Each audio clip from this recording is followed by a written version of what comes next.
اول څه تاسو ته ټولو مینوالو ته السلام علیکم. وعلیکم سلام. ترپټ په خیر علي طبیعتونه ښه دي؟ زه بخښنه غواړم، زه پرېږده یم تصویر نشم ښودی، ډېره بخښنه غواړم.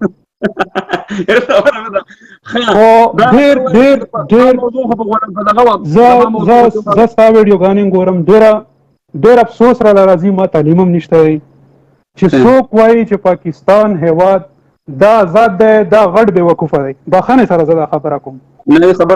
18 کسه په جمرود کې دې پوځیانو قتل کړل او په ARY باندې راغلل چې دا دهشتګرد و. موږ له په خپلو قربانو باندې دومره افسوس راځي چې موږ دې ملک له څومره قربانۍ ورکړې، او حالان کې موږ اوس هم دهشتګرد یو. زموږ د ملک حالات چې وګورئ، قسم درته کوم چې ما سکول نه دی ویلی که نه چې ما د دې فوج او د پاکستان د وجې نه دی ویلی، ځکه چې زه په سکول کې وم، په اول کلاس کې زه په سکول کې وم، زما ګرمۍ چوټیانې شوې وې. په هغه ټایم کې دا اپریشن راغی، په هغه سکول کې چې دوی کوم دی کیمپ یې جوړ کړو، سکول یې ختم کړو. دا یو ظالم ریاست دی، د پښتنو سره ظلم کوي او ظلم یې شروع کړی دی. ظالم ریاست دا خو ټولو خلکو ته مخکې هم پته، موږ ته خو پته قبایلي علاقو ته، ځکه چې په موږ تېر شوي.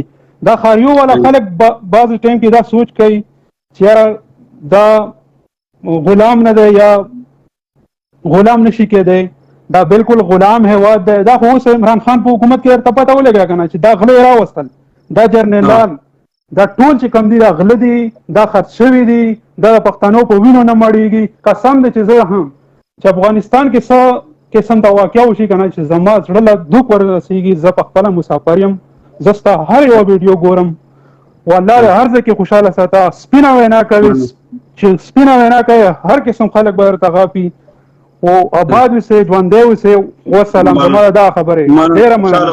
الله دې ډېر عمر درکړي، الله دې ډېر عمر درکړي، خوشحاله اوسئ. ګورئ، ما ټول عمر اپریجانو سره تېر کړی، ما خلک پېژني، زما ملګري د اپریجان دلته ما سره په انګلینډ کې شته.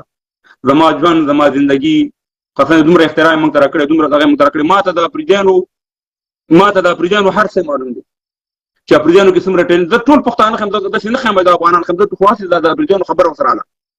داسې ځوانان لکه د چینار په شان، دا د غرونو خلک، د پکتیا خلک وښیي، که دغه د جمرود وښیي، که د تیرا خلک، دا قدرتي ښایسته خلک دي، ځکه دا د غرونو خلک دي، ډېر پاک صفات عمر یې تېر کړی. مګر په خدای کې نو که چې د دې حالت زه ګورم چې اقربانان په لاهور او په بل ځایونو کې چوکیداري کوي یا په یعنې مزدوري بد شی نه دی. خو خبره دا ده چې ولې اوس تاسې خپله لږ سوچ وکړئ، د سواد سړی ولې په دوبۍ کې مزدوري وکړي؟ سواد مدنیات لري، د چکر ځای دی، ښایسته ځای دی په دنیا کې. د سویزرلینډ نه زه سویزرلینډ ته هم تللی یم، یقین وکړه چې سویزرلینډ نه سواد ښایسته دی، سواد ته هم تللی یم، دومره ښایسته ځای دی. خو خبره دا ده چې قبضه پې چا کړې ده؟